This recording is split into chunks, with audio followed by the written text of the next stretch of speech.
All right. Hi, everyone. John Early here. I'm very honored to be here online with Tahir Qawwal, the lead singer of Fanna-Fi-Allah. And he's going to be joining us the first week in our Indonesia residency, kicking things off September 1st, the opening ceremony. And Tahir's in Bali right now. Tahir, how you doing, man? Hey, good. Hi, everyone. Looking forward to this. Excellent. And so you've been obviously in Indonesia a lot, and you're going to be on tour in a couple days with Fanna-Fi-Allah. Tell us a little bit about this band. So it is one of the biggest Sufi devotional music, playing homage to music from India and Pakistan. I'm really curious to hear a bit more of what exactly Sufi music means to you. Yeah, it's a big topic. The Fanna-Fi-Allah Sufi Qawwali group has been the group I've been leading for 20 years now. And yeah, Qawwali is a very specific and refined classical form from India and Pakistan, like you said, of Sufi devotional music. It's very live, very animated, very passionate. And there's a whole kind of mystic medicine ceremony that goes with this tradition in its context, where it's been thriving for 1,000 years in the Indian subcontinent, where it's one of those rare kind of atmospheres where people from that culture are given a space from all genders, all walks of life, all belief systems to sit in a devotional setting. And people, they go into trance and they cry and they're very moved, and it really strengthens people's sense of community, and it gives people an opportunity to step out of their day-to-day life to hear the mystical message, the verses of the Sufi masters, their stories, and to feel it through the passion and the power of music. So this is a tradition that me and my group have been linked into since our team, studying in Pakistan, studying in India, and sharing it throughout the world full time. Amazing. And you're originally from Halifax, correct? Yeah. So how does a guy from Halifax get, thrown into this mix and then become one of the lead Sufi singers in the world? Well, it's recently nominated, the best white Caucasian Nova Scotian Qawwali singer on the planet. I'm the only one. I didn't know they had a Juno for that. Yeah, right. Academy Awards. But yeah, it's very unusual, and there are not any other Western Qawwali singers, because it's something that's so difficult and so classical and very woven into the culture and the land of India and Pakistan. And it's tradition that doesn't get out very far because of all of the the negative attitudes around Pakistan, around Muslim and Sufi culture. It's not a tourist place to go, so it's something we really dug deeply into the roots of, to be able to learn properly, thanks to just our masters over there that have been very welcoming and taught us year after year, hour after hour. And yes, coming from such a different reality, it is very unusual. And it's got the added benefit of us being able to help bridge this tradition to the West by being able to discuss in English what the meanings of the poetries are, and the background of the music. We made a documentary, Music of the Mystics, things like that. So coming from such a different upbringing, it's also had its really beautiful elements that people have really appreciated. And we've created such a Qawwali culture throughout the world because of having Canadian and British and American passports. We've been able to travel more than most Qawwali groups and share this message to places where it hasn't been shared before. And on the other side of that, there's just the challenge of this being such a family tradition in that culture, an oral tradition, meaning that it's very difficult to sing it and perform it at this level, because people of those families have learned it generation after generation and been around it from their childhood.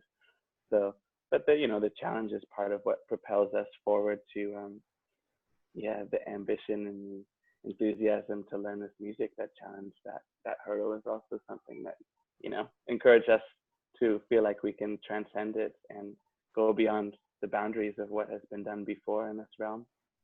Amazing. Yeah, it's I've only seen videos of your band singing, and it's such an energy that is created in that container, and it feels like that type of energy in, medicine music is really making a comeback in a sense, with kirtan.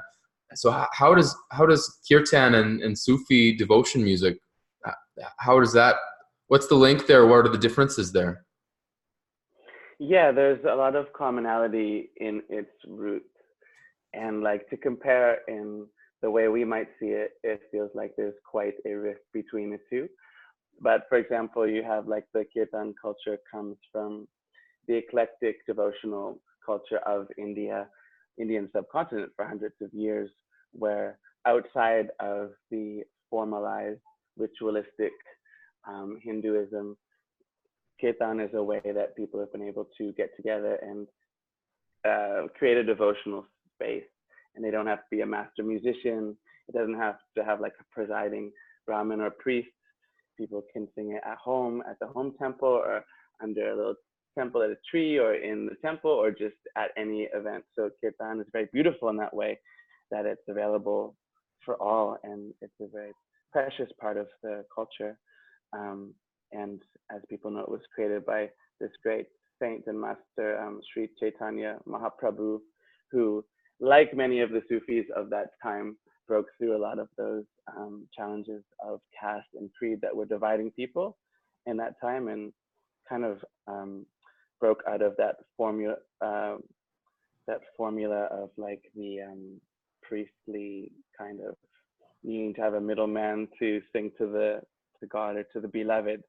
And in that same time, 600 years ago or so, when India's spiritual culture was very ritualized and regimented and divided, the Sufis in that time also did the same thing of creating ways where people could come together and transcend some of those differences and have something that was available everywhere and all the time.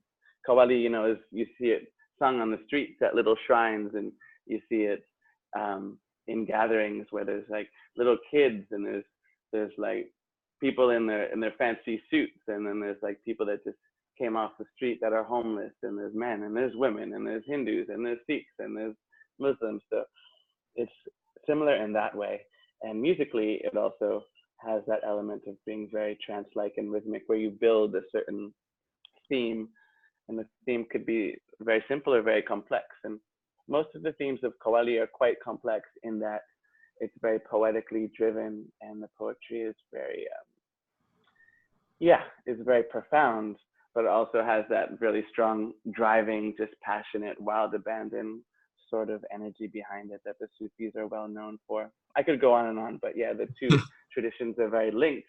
And in today's world, like you said, as Westerners are often striving to find something out of the typical materialism, come to places like Indonesia, where there's just art everywhere and temples take up a big bit of the real estate. You see that these things, devotion, spirituality, aesthetics, and art are very at the top of people's like priority list over here, what they're passionate and enthusiastic about.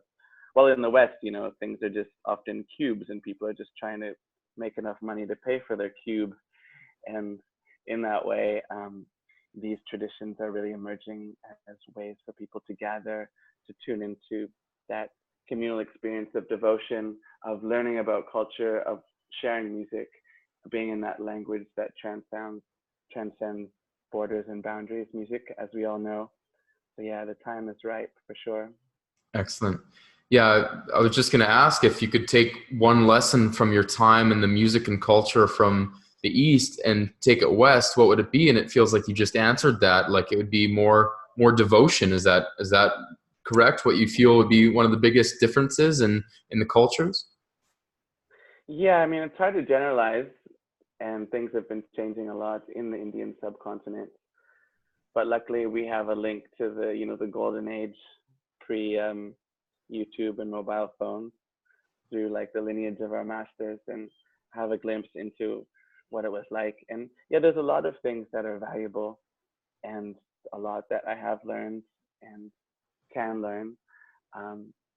But yeah, to just refine that statement, I'd say that, for example, one thing that was very apparent was like coming from, you know, a capitalistic sort of culture um, in Canada. You know, people have their joys and their pleasures and whatever else once the work of the day is done. But and then people, you know, kind of often hoard their money and try to build their family bubble.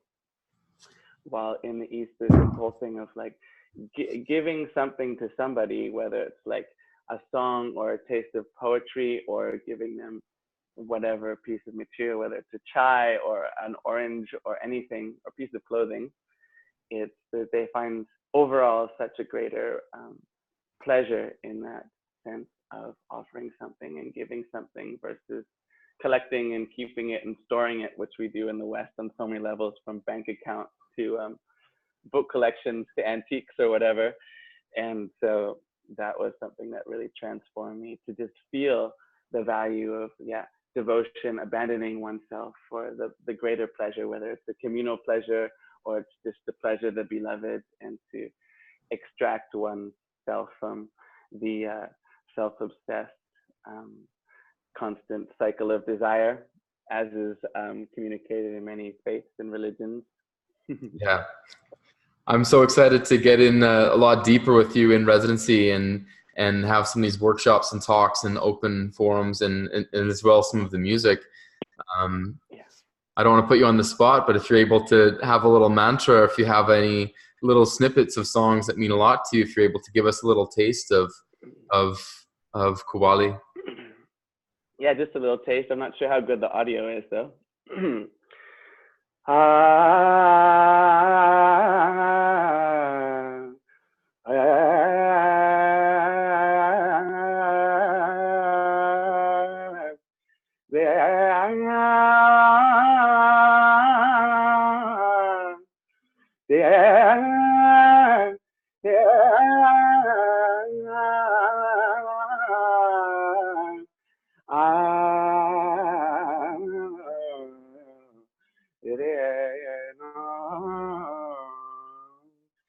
So there's this way of expressing oneself, like in the classical and Eastern tradition, where the connection of notes is very fluid, and I'd say kind of like very OG and natural for the voice and for the listener, as is the way nature grows.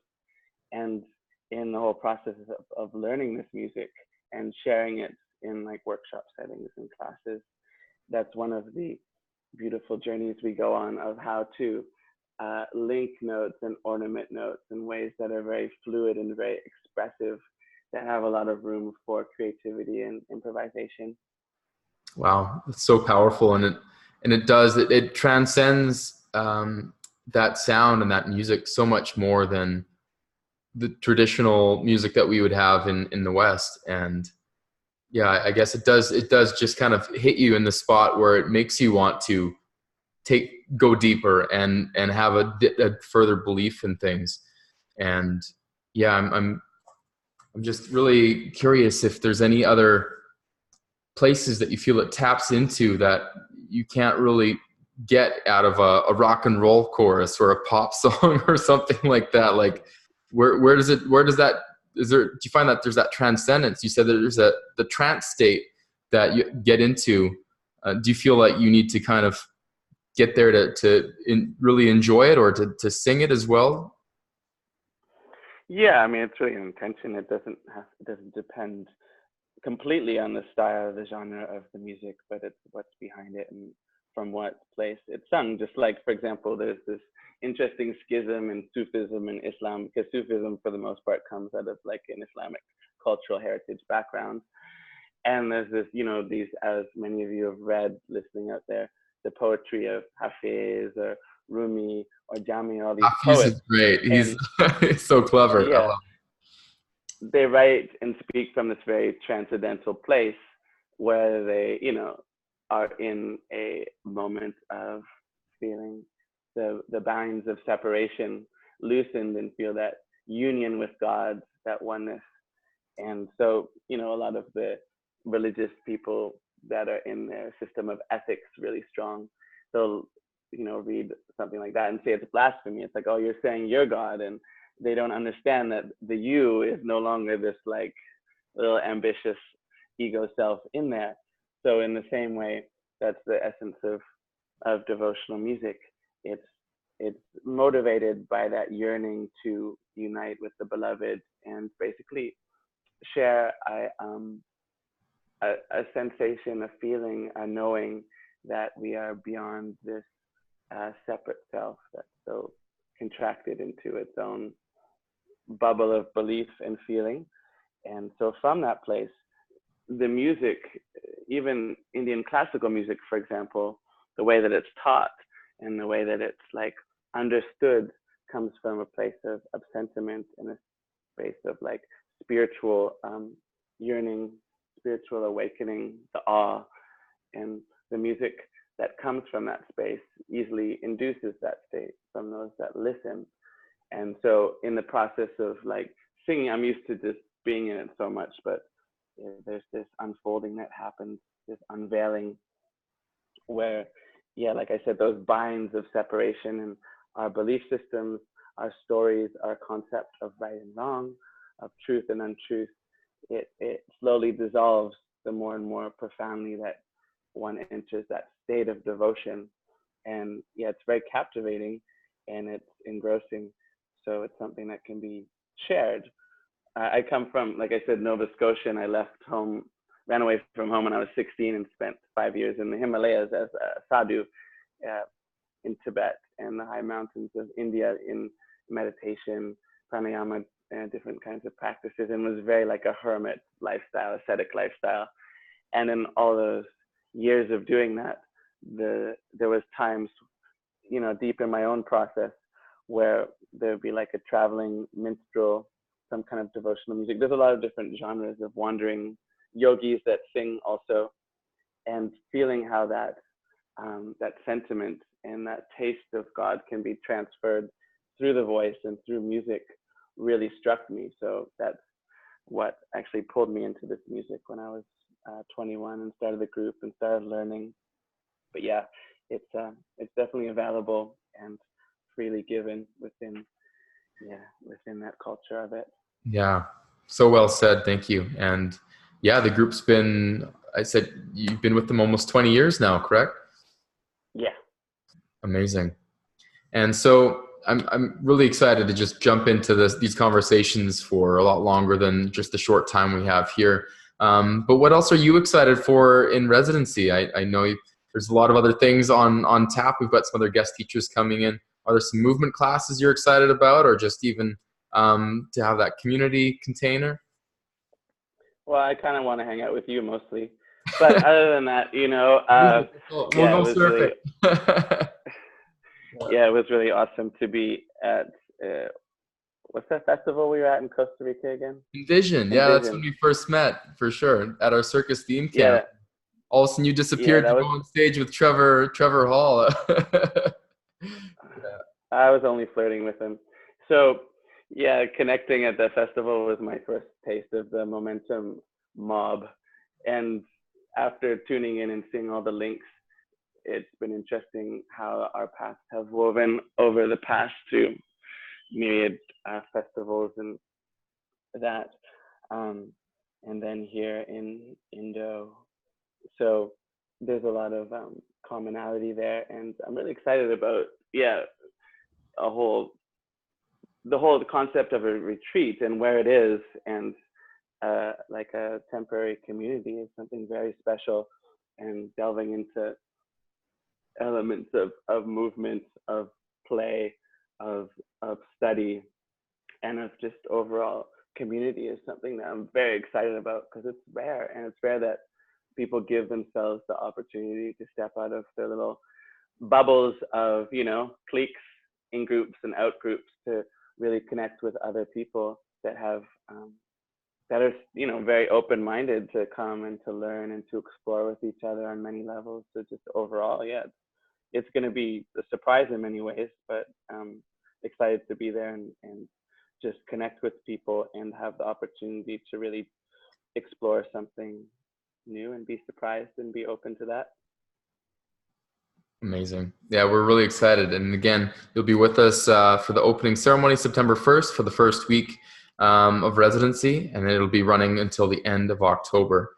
And maybe we'll even get you back for some more time. I know you're going to be jumping around to a bunch of different dates, and you're going to be in Europe, I guess, coming up right away. Do you have any shows coming up that you'd like to give a plug out to? Oh, I don't need to self-promote.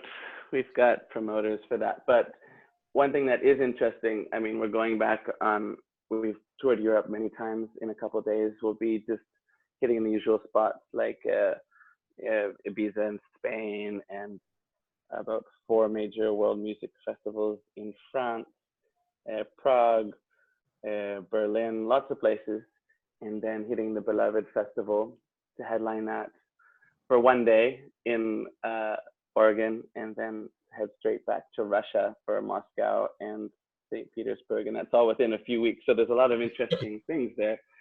Not to self-promote or anything, but a lot of these places are hearing Qawwali for the first time. And like, for example, when we played in Prague, being in Eastern Europe, people don't understand Urdu and Punjabi and Hindi, like the languages, Persian of Qawwali. So we had a translator there translating as I translated the songs between each of the pieces. It's just very interesting to see how people in such diverse places. Russia also was one of our most amazing events of last year, playing in Moscow at a huge theater to a sold out crowd of people that were so engrossed in it, but it was a music that was so foreign to them culturally, and see how people were dancing and whirling and being so affected emotionally by the music that, you know, there's this ripeness, like we said earlier, for that devotional spirit and that culture of community that surrounds it. So I'm really excited for that opportunity again to bring Qawwali to places where they have not yet heard it. And in the same way to the Momentum Collective Indo chapter, it's going to be the same thing where it's going to be new for a lot of people and ripe. Absolutely, and we're really excited. So thank you again so much for taking the time to come and join us here today, and as well in September, we're excited to start spreading that word of the Sufi mystics and Qawwali as well. And I know, beloved, such an amazing energy there. You're going to really blow the roof off the place with some of the sounds and energy that you're going to be able to create on stage. So thank you again for sharing your light, and we'll keep in touch, and we'll catch you in Indonesia very soon. Yeah, honored. Thank you so much, John. Can't wait. All right. Thanks, brother.